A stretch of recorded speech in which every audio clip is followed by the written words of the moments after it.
The thing to understand about Hope Hicks, who's leaving as White House communications director, is that she didn't even spin her own resignation. This is a woman who is extraordinarily close to President Trump and who is fiercely loyal to the president, almost like a member of his family. And therefore, she had very little concern for her own personal image. In fact, most Americans have never heard her voice. You don't read quotes from her in the newspaper. She's such a behind-the-scenes person. In the beginning, when I first started dealing with her, I guess June of 2015, she and Corey Lewandowski were the campaign, so all the reporters had to deal with her. And that sometimes causes people to underestimate her. She's a bit shy. She wields a great deal of influence, and that has grown. She didn't particularly set out to take over the White House communications shop, but because she is somebody who understands Donald Trump's moods, who knows how to talk to him, knows how to deliver bad news, and because he came to rely on her judgment, she rose higher and higher in the hierarchy. Now, when I talk about not spinning her departure, she announced her resignation just one day after she went up to give that closed-door testimony before the House Intel Committee. And because there was a leak to the New York Times in which it was reported that Hicks had said that she told white lies on the president's behalf, the initial media spin was this was a disaster, she was being forced to leave, you can't have a communications director who acknowledges lying.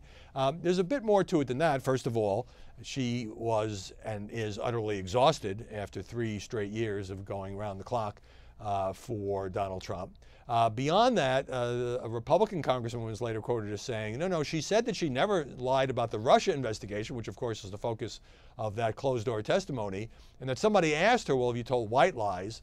And she may have said yes. In other words, the phrase was out there, and it could mean something like saying that the president wasn't available because he was in meetings all day, the kind of things that not exactly uncommon, certainly in the corporate world. So a lot of people ask me, how is it that the woman who was a former fashion model, she worked for Ivanka, no political experience, could rise so high? And it's just simply that the president relies on the people he comes to trust. He trusted Hope as much as anybody. So many other people have left. Reince Priebus, Steve Bannon, you go through the list.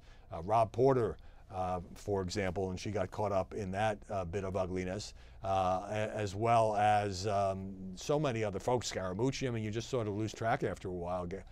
Dina Powell, that he feels comfortable around her, and therefore she will leave a void. Now, there's an interesting way of looking at this. The current narrative is the White House is in chaos.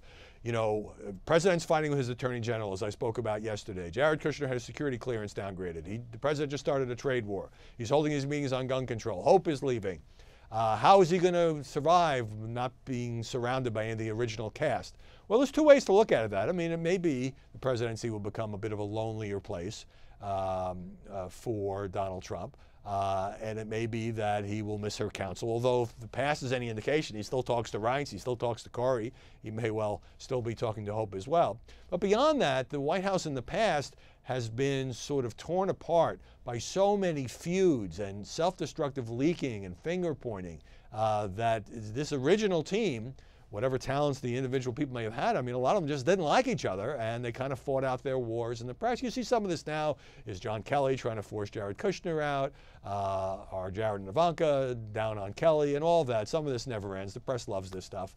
And so in that sense, it's possible the president can end up with a team that's focused more on pushing legislation, making the levers of government work, which at times seem to be lacking because of all these many distractions. At the end of the general election, with a couple weeks to go, everybody thought Trump was probably going to lose. A close friend of hers approached me and said, if Hope is going to have done all this and nobody knows who she is, perhaps you should sit down with her, you should write something about her.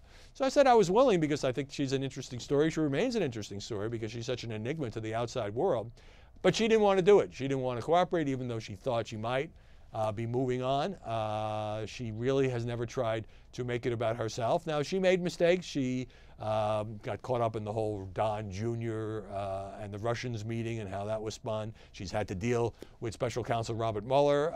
She's had to hire a lawyer. It is not fun, particularly if you're 29 years old, to be in this position.